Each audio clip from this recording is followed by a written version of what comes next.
को तोड़ना अच्छे से जानती है बीजेपी। लखनऊ कांग्रेस मुख्यालय पर सुप्रिया श्रीनेत की प्रेस वार्ता, कहा 10 साल से बेरोजगारी का तंज झेल रहा युवा। वाराणसी में आरएलडी प्रदेश अध्यक्ष का बड़ा दावा, कहा केंद्र में इंडिया गठबंधन की बनेगी सरकार। चित्रकूट में भाजपा सहकारिता समिति की बैठक संपन्न, सैकड़ों की संख्या में कार्यकर्ता रहे मौजूद। लखनऊ में दयाशंकर सिंह ने सपा पर लगाया आरोप, कहा अखिलेश यादव को लग रहा है डर। नमस्कार, स्वागत है आपका आज की खबर में। मैं हूं आपके साथ महिमा शर्मा। रुक करते उत्तर प्रदेश की बड़ी खबरों की ओर। सपा अध्यक्ष अखिलेश यादव का बड़ा बयान सामने आया है। दरअसल सीएम योगी के काशी मथुरा वाले बयान पर अखिलेश यादव ने प्रतिक्रिया दी है। उन्होंने कहा, ये कौन तय करेगा कौन पांडव है कौन कौरव है, हमारे लिए संविधान और कोर्ट सबसे बड़ा है। वहीं जयंत चौधरी के एनडीए में शामिल होने पर उन्होंने कहा, बीजेपी दलों को तोड़ना अच्छे से जानती है। अपराध बढ़ रहा है, भ्रष्टाचार बढ़ रहा है और इसका जवाब बीजेपी के पास नहीं है। अभी तो ये तय करना कौन पांडव है कौन कौरव है, अभी ये कौन तय करेगा कि कौन पांडव है कौन कौरव है। और अगर हम संख्या बल पे जाएं तो बीजेपी तो ये कहती है कि वो दुनिया की सबसे बड़ी पार्टी है। तो पहले ये तो तय हो जाए कि कौरव कौन है पांडव कौन है। सर, मुख्यमंत्री जी ने ये कहा कि रातों रात नंदी जी ने बैरिकेडिंग तुड़वा दी। देखिए, मुख्यमंत्री जी क्या कहते हैं, हमारे लिए संविधान और कोर्ट सबसे बड़ी चीज। जयंत चौधरी पे अटकलें लगाई जा रही है कि एनडीए में शामिल हो सकते हैं। भारतीय जनता पार्टी दलों को तोड़ना जानती है। भारतीय जनता पार्टी किसको कब लेना है वो जानती है। भारतीय जनता पार्टी ये भी जानती है कि कैसे बेईमानी करनी है। चंडीगढ़ में देखा आपने किस तरह बेईमानी हुई है। भारतीय जनता पार्टी ये भी जानती है कब किसको खरीदना है। भारतीय जनता पार्टी यूं ही थोड़ी सबसे बड़े दल बन गया है। वो जानती है कि कब किसको कैसे क्या करना है, किसके पास ईडी भेजना है, किसके पास सीबीआई भेजनी है, किसके पास आईटी इनकम टैक्स का छापा मारना है और किस पत्रकार का कब मुंह बंद करना है, किस चैनल को क्या बजट देना है। अगर बजट नहीं दिया तो कंट्रोल कैसे आएगा। तो सवाल जीरो टॉलरेंस कानून व्यवस्था का नहीं है, सवाल है न्यूज कंट्रोल के बाद भी घटनाएं हो रही हैं, अपराध बढ़ रहा है, भ्रष्टाचार बढ़ रहा है, इसका जवाब सरकार।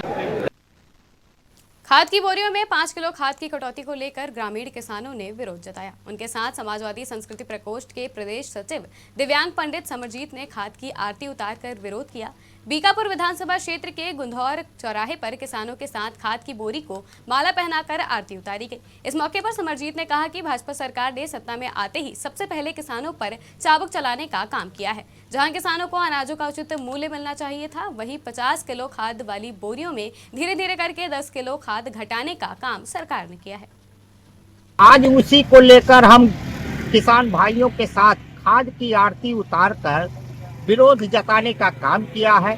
और यह हम आज भाजपा सरकार से बताना चाहते हैं कि कम से कम महंगाई से एक तरफ जनता को लूट रहे हैं और दूसरी तरफ ये पार्ले बिस्कुट की तरह, जिसे पार्ले बिस्कुट धीरे धीरे करके घटाता गया, उसी तरह आज ये किसानों के साथ भाजपा सरकार छल करने का काम कर रही है और किसानों की बोरियों से सरकार खाद चोरी करने का काम कर रही है। मैं इसकी कड़ी निंदा करता हूं और यह बताना चाहता हूं कि जैसे इन्होंने किसानों की बोरियों से खाद 5-5 किलो करके 10 किलो गायब करने का काम किया है, हमारे यही देश तथा प्रदेश के किसान भाई 2024 के लोकसभा में भाजपा को भी गायब करने का।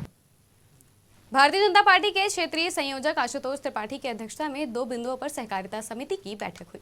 भाजपा जिलाध्यक्ष लवकुश चतुर्वेदी, बांदा चित्रकूट कोऑपरेटिव बैंक के चेयरमैन पंकज अग्रवाल सहित सैकड़ों कार्यकर्ता बैठक में मौजूद रहे। बता दें कि बैठक रानीपुर भट्ट गांव के पास समाज सेवा संस्थान परिसर में हुई। वहीं बैठक का उद्देश्य लखनऊ में 25 फरवरी को आयोजित सहकारिता का महासम्मेलन में सहकारिता से जुड़े लोगों को एकत्रित करना है। जो बैठक थी ये प्रमुख 2 बिंदुओं पर आधारित थी। एक तो 25 फरवरी को लखनऊ में एक सहकारिता का महासम्मेलन आयोजित है, जिसमें मुख्य अतिथि के रूप में हमारे केंद्रीय सहकारिता मंत्री माननीय श्री अमित शाह जी का मार्गदर्शन मिलेगा और उनकी उसमें उपस्थिति रहने वाली है। तो उसमें हर जनपद से लक्ष्य दिया गया है। कम से कम 3-4 हजार कार्यकर्ता जो सहकारिता से जुड़े हैं वो उसमें पहुँचे, सहभागिता करें अपनी, उसकी योजना बनी। और दूसरा, इस समय हम लोगों की जो चुनावी दृष्टि से बूथ स्तर पर कार्यकर्ताओं को लगाना और काम करने की जो योजनाएं बनी हुई हैं उसमें भी हम लोगों ने चर्चा की और अपने वरिष्ठ कार्यकर्ताओं को उन बूथों पर जिम्मेदारी दी, उनको दायित्व दिया उनका। और हरदोई में कोयले से लदी मालगाड़ी की एक बोगी में आग लग गई। आग लगने की सूचना मिलते ही दमकल ने आधे घंटे की कड़ी मशक्कत के बाद आग पर काबू पाया। इसके बाद मालगाड़ी को रवाना किया गया। बता दें कि झारखंड से कोयला लेकर एक मालगाड़ी पंजाब के अमृतसर जा रही थी। मालगाड़ी में लगी आग की सूचना पर मालगाड़ी को हरदोई रेलवे स्टेशन पर रोका गया, जिसके बाद स्टेशन अधीक्षक ने मामले की सूचना फायर ब्रिगेड को दी और आग पर काबू पाया गया। हरदोई के मझला थाना इलाके में एक युवक संदिग्ध परिस्थितियों में लहूलुहान पाया गया। उसके गले पर कटे के निशान थे, जिसके बाद उसे इलाज के लिए सामुदायिक स्वास्थ्य केंद्र शाहाबाद में भर्ती कराया गया है। प्रेम प्रसंग के चलते युवक द्वारा स्वयं या किसी अन्य के द्वारा गला काटे जाने की चर्चाएं हो रही हैं। अपर पुलिस अधीक्षक फील्ड यूनिट की टीम के साथ मौके पर पहुंचकर सभी बिंदुओं पर पड़ताल कर रहे हैं। अपर पुलिस अधीक्षक पश्चिमी हरदोई थाना मझिला के गांव कुम्हरवा में आज एक स्वर्गीय अखिलेश के घर के अंदर एक युवक जिसका नाम विकास है, जो कि बेहटा गोकुल थाना क्षेत्र के मानपुर गांव का रहने वाला है, संदिग्ध परिस्थितियों में उसके गले में कटे का निशान है मिला था, जो घायल है, जिसको CSC सादाबाद भेजा गया है। विकास नाम का पुत्र बाबूराम, गांव मानपुर, 108 एम्बुलेंस के द्वारा घायल अवस्था में है। इनके सर के पीछे और गर्दन में चोट थी, इसलिए हाथरस में सासनी कोतवाली क्षेत्र के बिलखोरा कुर्द गांव में पिछले 3 दिनों से ग्रामीणों ने परिषदीय स्कूलों पर ताला लगा रखा है और अपने बच्चों को स्कूल पढ़ने के लिए नहीं भेज रहे हैं। बता दें कि ग्रामीण जर्जर सड़क को लेकर इस तरह का विरोध प्रदर्शन कर रहे हैं। साथ ही ग्रामीणों ने चुनाव बहिष्कार की भी घोषणा कर दी है। दरअसल बिलखोरा खुर्द गांव का संपर्क मार्ग पिछले 15 साल से टूटा हुआ है। कई बार ग्रामीण इस समस्या से उच्च अधिकारियों को अवगत करा चुके हैं, लेकिन किसी का इस पर ध्यान नहीं है। इसलिए पिछले 3 दिन से ग्रामीण परिषदीय स्कूलों में अपने बच्चों को पढ़ने के लिए नहीं भेज रहे हैं और स्कूल के गेट पर ताला लगा रखा है। रास्ता जो आम रास्ता है, सड़क जो है, इसके संदर्भ में लोग परेशान हैं। बहुत प्रयास किए हैं, पिछले इलेक्शन पर बहिष्कार भी किया था, लेकिन शासनी तहसीलदार महोदय आई थी, उन्होंने आश्वासन दिया था कि हो जाएगी, आप जो है इलेक्शन का विद्रोह मत करो। तो इस संदर्भ में ये लोग परेशान है, बच्चों को स्कूल भी भेजना नहीं चाहते, इसलिए ये ताला लगा दिया है। कोई जब सरकार नहीं सुनती है तो कोई कर्मचारी, मैंने भी अभी 1 महीने पहले मैंने DM साहब को ज्ञापन दिया था, मैं खुद वहाँ कलेक्ट्रेट गया था और ज्ञापन दे के आया था मुख्यमंत्री का नाम, लेकिन आज तक उसका कोई रेस्पॉन्स नहीं मिला और ना ही कोई सुनवाई है। अयोध्या में भगवान रामलला के पूर्ण स्थापना के बाद लोग दर्शन के लिए उत्साहित हैं। ऐसे में IAS अभिषेक सिंह ने जौनपुर में राम भक्तों को अयोध्या निःशुल्क दर्शन कराने के लिए बसों की सेवा शुरू की है। अभिषेक सिंह ने इसके लिए अपनी तरफ से प्रतिदिन 5 बसों की व्यवस्था जौनपुर से अयोध्या के लिए की है, जो प्रत्येक दिन जनपद से दर्शनार्थियों को लेकर अयोध्या जाएंगी और शाम को दर्शन के बाद जौनपुर छोड़ेंगी। इसको लेकर लोगों में काफी हर्ष है। वहीं आज अयोध्या के लिए पहली खेप को शीतला धाम से अभिषेक सिंह ने बस में बैठकर हरी झंडी दिखाते हुए रवाना किया। इसका उद्देश्य है कि सभी लोगों को सहूलियत से दर्शन हो जाए। इसकी वजह से 5 बसें हर दिन निःशुल्क चलाई जा रही हैं।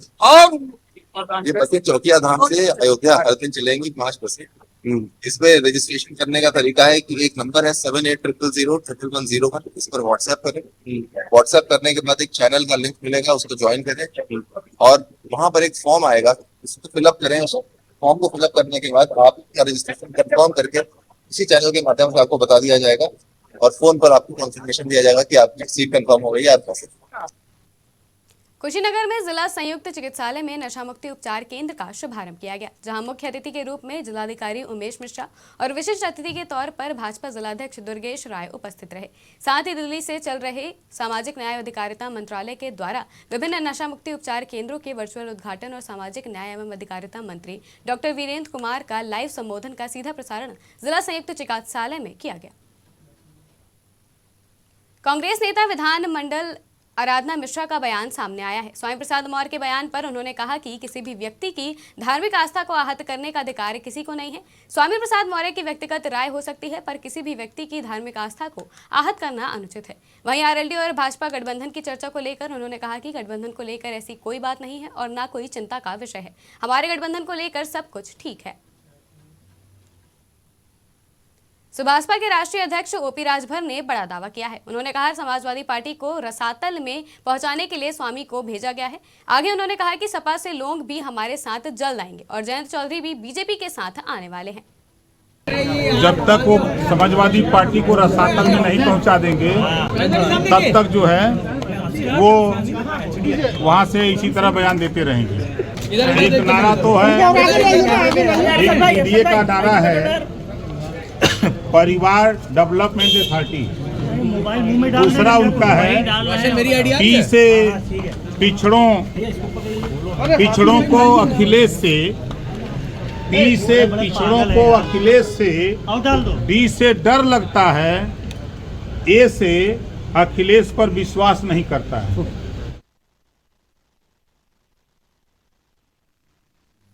परिवहन मंत्री दयाशंकर सिंह ने समाजवादी पार्टी पर बड़ा आरोप लगाया है। उन्होंने कहा स्वामी प्रसाद मौर्य हिंदू देवी देवताओं पर जो टिप्पणी कर रहे हैं वो सपा के प्रवक्ता के रूप में कर रहे हैं। साथ ही उन्होंने कहा कि अखिलेश यादव और समाजवादी पार्टी इस पर कुछ नहीं बोल रही है क्योंकि वही बुलवा रहे हैं। उन्होंने कहा अखिलेश यादव को डर लग रहा है कि राम मंदिर पर बोलने से उनका वोट खिसक जाएगा। समाजवादी पार्टी और अखिलेश यादव जी जो बोल नहीं रहे हैं वो स्वामी प्रसाद मौर्य जी से बुलवा रहे हैं।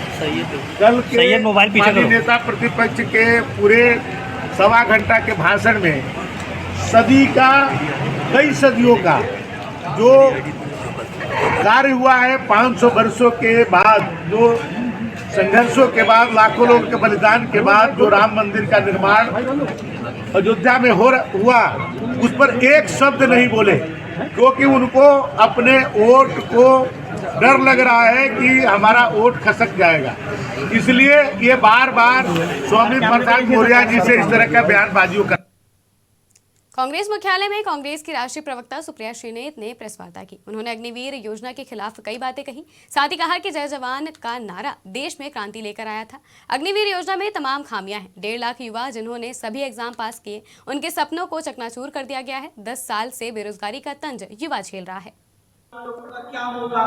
आपने तमाम ऐसे वीडियो देखे होंगे कि कैसे कैसे लोगों को उसमें डाला जा रहा है, वो अलग बात है। लेकिन करीब 1.5 लाख युवा जिन्होंने सारे एग्जाम पास कर लिए थे, उनके सपनों को चकनाचूर कर दिया गया। आज बेरोजगारी 45 साल में सबसे ऊंचे लेवल पर है और इसीलिए जो 10 साल से अन्याय और बेरोजगारी का दंश इस देश ने सहा है, इसमें जय जवान अभियान की शुरुआत करनी जरूरी होगी और उसका घोष खुद राहुल गांधी जी ने भारत जोड़ो न्याय यात्रा में 31 जनवरी को करके दिया। एक राष्ट्रव्यापी महासंग्राम, एक महाअभियान है। जय जवान अन्याय के विरुद्ध न्याय का युद्ध। और अब मैं इसके बारे में जो चीजें हुई है उस पर थोड़ी चर्चा कर लेते हैं।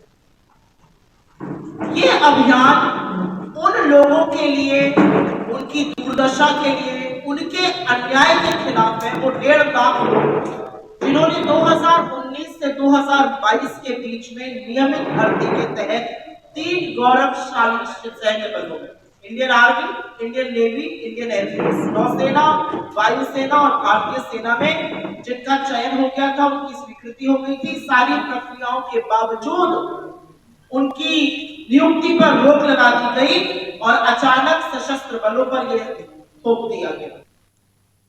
जमुना पार पुलिस व एसओजी टीम ने बीते दिनों यमुना में मिली नाबालिग किशोरी की हत्या का खुलासा किया है और घटना का सफल अनावरण करते हुए एक बाल अपचारी को पुलिस अभिरक्षा में लिया है। दरअसल 22 दिसंबर को किशोरी की मां ने बेटी के गायब होने की रिपोर्ट दर्ज कराई थी, जिसके बाद 2 जनवरी को किशोरी का शव यमुना नदी से बरामद किया गया। वहीं मामले का खुलासा करते हुए पुलिस ने बताया कि मृतक किशोरी और बाल अपचारी के बीच प्रेम संबंध था और 20 दिसंबर को प्रेमी बाल अपचारी ने किशोरी के साथ शारीरिक संबंध बनाने का प्रयास किया, जिसका किशोरी ने विरोध किया तो प्रेमी बाल अपचारी ने प्रेमिका की गला दबाकर हत्या कर दी और घटना को छिपाने के उद्देश्य से उसके शव को यमुना में बहा दिया। गायब बच्ची थी उसकी तलाश शुरू करा दी गई। काफ़ी प्रयास के बाद भी वो नहीं मिल रही थी और इसी बीच 2 जनवरी को थाना सदर क्षेत्र में यमुना जी के धारा के बीच में किसी एक टापू के पास एक नाविक को एक डेड बॉडी की उसको डेड बॉडी दिखी तो उसने लोकल थाने पे थाना सदर पे सूचना दी। सभी टीमें तुरंत एक्टिव हुई और इसमें मृतका की पहचान हुई। पहचान उसी बच्ची के रूप में हुई जो बच्ची 22 तारीख को गायब हुई थी थाना जमुनापाल क्षेत्र में। और पोस्टमार्टम के बाद इसमें हत्या की पुष्टि हुई। थ्रॉटलिंग कॉज ऑफ डेथ आया था। प्रयागराज के हंडिया कोतवाली के अवसावादुपुर गांव में प्रधानपति पर गंभीर आरोप लगाए गए हैं। दरअसल पीड़ित ने ग्राम प्रधानपति पर जबरन जमीन पर कब्जा कर पंचायत भवन निर्माण कराने का आरोप लगाया है। पीड़ित ने कहा कि कोर्ट के मना करने के बावजूद प्रधानपति द्वारा जबरन निर्माण कराया जा रहा है। वहीं जब पीड़ित पंचायत भवन का वीडियो बनाने गया तो प्रधानपति ने अन्य लोगों के साथ मिलकर पीड़ित व उनके घर की महिलाओं के साथ मारपीट की। दूसरी ओर प्रधानपति ने इन आरोपों का खंडन करते हुए सिरे से नकार दिया है। सर अजय कुमार नाम है, हसवादाउदपुर हंडिया। क्या मामला है आपका? मामला सर ये विवादित ज़मीन का है सर। ये प्रधान जो है जी वो अर्चना बिंद है प्रधान के और ये कृष्णा बिंद जो है सफाई कर्मी में है। तो ये योगी सरकार में ये सफाई कर्मी में है तो इनका मैं ये चाहता हूँ कि ये स्टिकर लगा के जो है विधायक का स्टिकर लगा के अपने गाड़ी पे यहाँ गाँव में जो है कि दबंगई करते हैं कि हम विधायक हैं। और जबकि यहीं पे देखा जाए तो इनकी जो औरत है वो प्रधान है, ये सफाई कर्मी में है। योगी सरकार में अगर ऐसा सफाई कर्मी पे वो कार्रवाई नहीं होगी तो कैसे होगा? ये मामला हुआ था जमीन का, पंचायत भवन बना रहे हैं हमारी ज़मीन में और कृष्णा बिंद सफाई करनी है और इनकी पत्नी प्रधान है और इनके मौसे के कृष्णा बिंद के मौसे के लड़के हैं विधायक। गाँव के पीड़ित करता है, गाली भी देता है, मारपीट करता है। जमीन का विवाद हुआ था, हमारे ज़मीन में हम लिए हैं ज़मीन, उसमें घर बनवा रहा है और हम रोकने के लिए गए तो मारने लगे।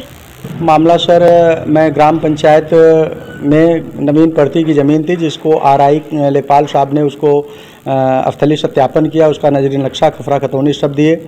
उसी में उन्होंने सीमांकन किया कि यहाँ पे आप पंचायत भवन बनवा सकते हैं। सरकार की तरफ से उसका अनुदान मिला, मैं बनवा रहा हूँ। मामला ये है कि सर ये अजय कुमार आदि एक दुष्ट प्रवृत्ति के लोग हैं। इनका हमेशा से ग्राम पंचायत में विकास के कार्यों में अड़ंगा लगाना है। 2-1.5 महीने के लगभग से ये लोग हमें परेशान कर रहे हैं।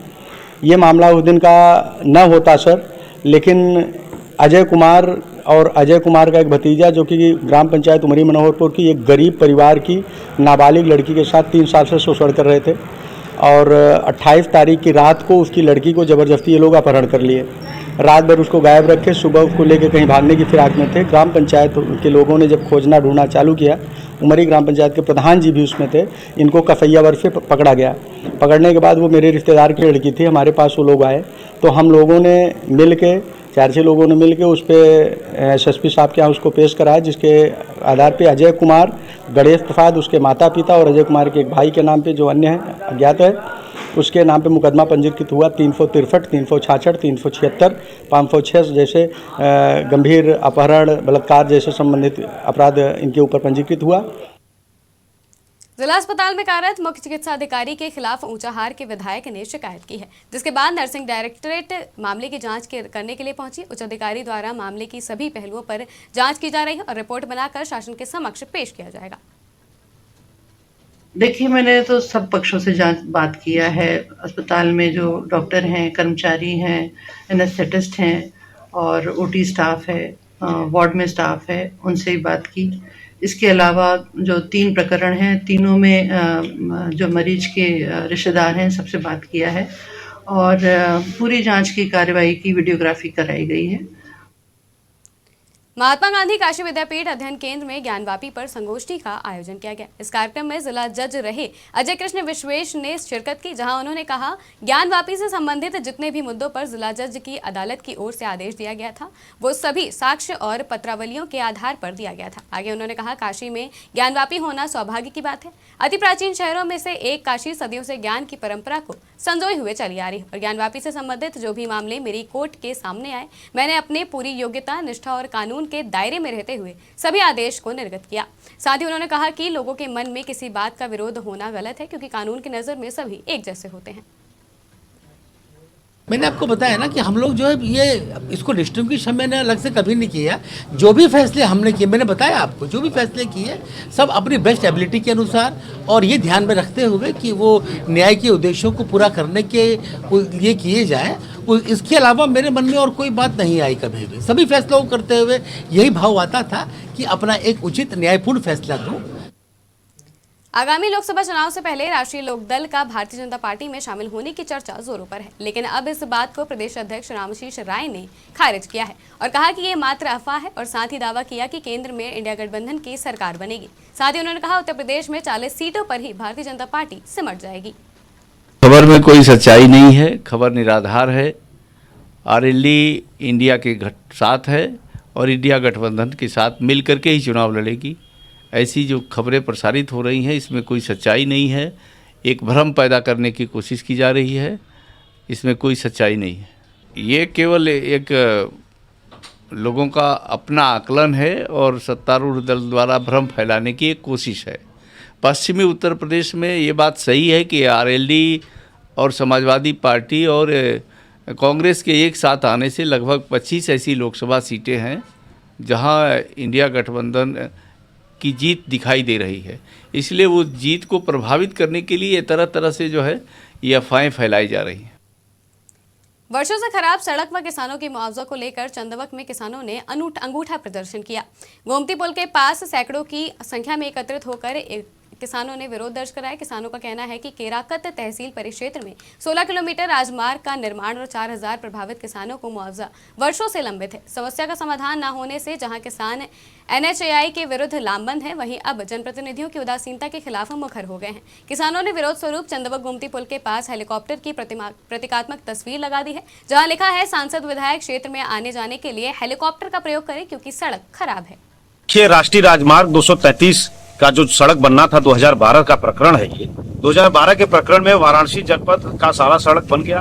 अपना जो है ये वाराणसी जनपद का सड़क बन गया, आजमगढ़ का सड़क बन गया। बीच में जो सड़क है वो जनपद जौनपुर का जो लगता है वो लगभग 2012 के प्रकरण से अभी तक नहीं बना। यह सड़क वन वे है। ये सड़क पे वन वे होने की वजह से 4 लाइन की गाड़ियां बनारस से आती हैं, 4 लाइन की गाड़ियां आजमगढ़ से आती हैं। बीच में वन वे होने की वजह से यहाँ दुर्घटना बहुत होता है और दुर्घटना हर दूसरे तीसरे दिन दुर्घटना होता है। आप पेपर उठा लीजिए, न्यूज उठा लीजिए, अस्पतालों का रिकॉर्ड उठा लो, आप जो है पुलिस स्टेशन का जो है कॉपी उठा लीजिए। आप देखिए वहां से कि आपको पता चलेगा कि कितनी ज्यादा जो दुर्घटना हुआ है इसी 16 किलोमीटर के सड़क पे हुआ है।